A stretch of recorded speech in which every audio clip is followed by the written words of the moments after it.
பிரியமானவர்களே, இயேசுவின் நாமத்தில் உங்களை வாழ்த்துகிறேன்.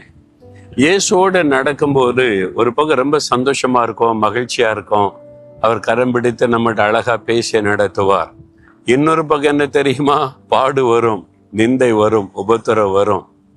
நீங்க இருக்கிற இடத்திலே பரிகாசம் பண்ணுவாங்க. வேலை செய்யற இடத்துல நீங்க கிறிஸ்தவனா இருந்து அவர் மேல விசுவாசம் காண்பிக்கிறதுனாலயே இக்னோர் பண்ணுவாங்க, புறக்கணிப்பாங்க, பரிகாசம் பண்ணுவாங்க, நிந்திப்பாங்க. ஒருவேளை நீ இருக்கிற கிராமத்துல, இருக்கிற பட்டணத்துல, இருக்கிற மக்கள் மத்தியில, சொந்தக்காரன் உறவுக்கு மத்தியில ஏதாவது ஒண்ணு நடந்துட்டா, இவன் கிறிஸ்தவன் ஆயிட்டால, அதனால தான் இது நடக்குது. நீங்க இயேசுவை விசுவாசித்து அவரை பற்றி கொண்டதுனால உபத்திரவம், நிந்தை, நெருக்கம், பாடுகள் இதெல்லாம் உங்களுக்கு உண்டாகும் போது இயேசுவோடு நடக்கிறது சந்தோஷம்தான். இந்த பாடெல்லாம் வருது அப்படின்னா 1 பேதுரு 4:16 நீங்கள் கிறிஸ்தவனாய் இருப்பதினால், இயேசுவை பின்பற்றுவதினால் உங்களுக்கு வரக்கூடிய உபத்திரவத்துல நீங்க வெட்கப்பட்டு போகாம சந்தோஷப்பட்டு தேவனை துதிக்கணும் என்பதாய் வசனம் சொல்லுகிறார். நீங்க அதுக்காக வெட்கப்படாதங்க. கிறிஸ்தவனாய் இருக்கிறதுனால பரிகாசம் பண்றாங்க, உங்களை கேவலமா பேசுறாங்க, இக்னோர் பண்ணானா அதுக்காக வெட்கப்படாதங்க, பயப்படாதங்க. இயேசு என் கூட இருக்கிறாருங்க, அவரோட நடக்கிற ஜீவனுள்ள தேவனை நான் அறிந்து கொண்டேன், என்ன வேணாலும் பேசட்டும். அதுக்காக நீங்க துக்கப்பட்டு முடங்கி விடாதபடி சந்தோஷத்தோடு தேவனை மகிமைப்படுத்தணுமா? நான் இதை தான் பின்பற்றுகிறேன். எனக்கு உரமா எத்தனையோ காரியங்கள் பேசுறாங்க. ஒரு காலத்துல எழுதுனாங்க, மாதம் ஒருத்தர் பத்திரிகையில எழுதுறாரு, நம்மளை திட்டி எழுதுறது, குறை சொல்ற எழுதுறது தான் அவருடைய ஊழியம். அது ஒரு ஊழியமா செய்யறாங்க. இன்னைக்கும் யூடியூப்ல உட்கார்ந்து பேசுற, அது ஒரு பெரிய ஊழியமா செய்யறாங்க. நம்மளை திட்டுறது, பேசுறது, ஏசுகிறது, ஆண்டவர் நம்ம கொண்டு செய்கிற கிரியைகள், அற்புதங்கள் எல்லாம் குறை சொல்லி கிண்டல் எடுத்து பேசுவது.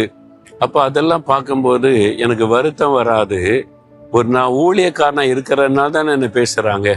நான் ஒரு கர்த்தருடைய ஊழியம் செய்யறதுனால இயேசுவின் நாமத்தை நிமித்தம் தானே பரிகாசம் பண்றாங்க. ஆண்டவர் சொன்னாரு, நீ சந்தோஷப்பட்டு களி கூறு. அதுக்காக நான் வெட்கப்படுவது இல்லை. யார் வேணாலும் பேசுங்க, சொல்லுங்க, செய்யுங்க.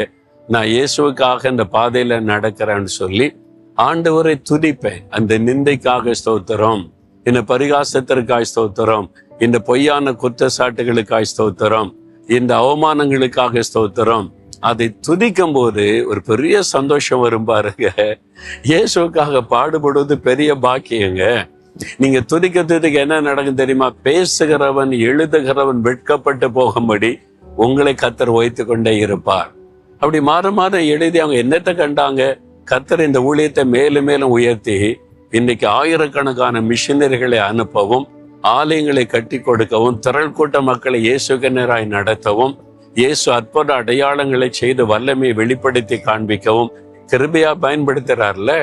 போகிற இடத்துல எல்லாம் மக்கள் தோத்தர சொல்லி, உங்களால தான் நான் ரட்சிக்கப்பட்டேன், உங்க செய்தி மூலமா தான் நான் தொடப்பட்டேன், எத்தனை சாட்சிகள், எத்தனை அற்புதங்கள் போகிற இடம்லாம் கேள்விப்படுறேன். இதெல்லாம் எப்படி வந்தது? அவங்க நிந்திச்சு பரிகாசம் பண்ண கர்த்தர் ஆசீர்வதித்து உயர்த்தினது தான் இந்த ஊழியம். அவங்க எழுதுனவங்க என்ன ஆனாங்க, அப்படி பேசினவங்க என்ன ஆனாங்க, அவ்வளவுதான். அதனால நீங்க பேசுறாங்க, எழுதுறாங்க, சொல்றாங்க, பரிகாசம் பண்றாங்க, யூடியூப்ல உட்கார்ந்து பேசுறாங்க, அவன் பிழைப்புக்கு நடத்துகிறான். நாம் கர்த்தருக்கு ஊழியம் செய்கிறோம். அவன் அதை வச்சு பணம் சம்பாதிப்பதற்கு, அடுத்தவங்களை திட்டி பணம் சம்பாதிக்க பேசுகிறான். ஆனா நாம் ஆண்டவருக்காக பாடுகளை சகித்து ஊழியம் செய்து சாட்சியா நிற்கும் ஒரு ஆண்டவர் மகிழ்ச்சி அடைகிறார். நம்மளை மேலும் மேலும் ஆண்டவர் ஆசீர்வதித்து உயர்த்தி கொண்டே இருக்கிறார். அதனால வெட்கப்படாருங்க, பயப்படாருங்க, சோர்ந்து போகாருங்க, சந்தோஷப்படுங்க. ஆண்டவரை துதிங்க. ஆண்டவரை இந்த நிந்தைக்காய் ஸ்தோத்திரம், பரிகாசத்திற்காய் ஸ்தோத்திரம், நான் இப்படியெல்லாம் நெருக்கப்படுகிறதுக்காய் ஸ்தோத்திரம். துதிங்க, சந்தோஷப்படுங்க. இயேசுக்காய் பாடுபடுவது எவ்வளவு பெரிய பாக்கியம் இல்லை? நீங்க அதுக்கு ஒப்பு கொடுத்துட்டா சூழ்நிலையெல்லாம் மாறி உங்களை தேவன் மேலும் மேலும் ஆசீர்வதிப்பதை பார்ப்பீங்க. சரியா? ஆண்டோட சொல்லுங்க, ஆண்டவரே, நான் ஒரு நாளும் துக்கப்பட மாட்டேன், சோர்ந்து போக மாட்டேன், கலங்க மாட்டேன், உமை கேள்வி கேட்க மாட்டேன். என்ன நிந்தித்தாலும் பரிகசித்தாலும் உமக்கு ஸ்தோத்திரம், ஸ்தோத்திரம், ஸ்தோத்திரம்.